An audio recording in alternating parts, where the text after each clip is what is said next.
बिस्मिल्लाहिर्रहमानिर्रहीम। अस्सलाम वालेकुम। आप देख रहे हैं टी अकेडमी और आज का हमारा टॉपिक है वर्ब। वर्ब की सिंपल सी डेफिनेशन है, verb are words that show an action. For example walk, see, look, sing, sit and etc.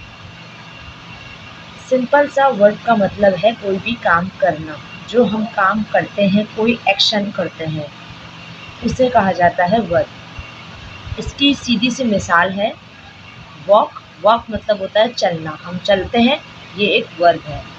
सी, सी मतलब देखना, इसका मतलब वर्ब।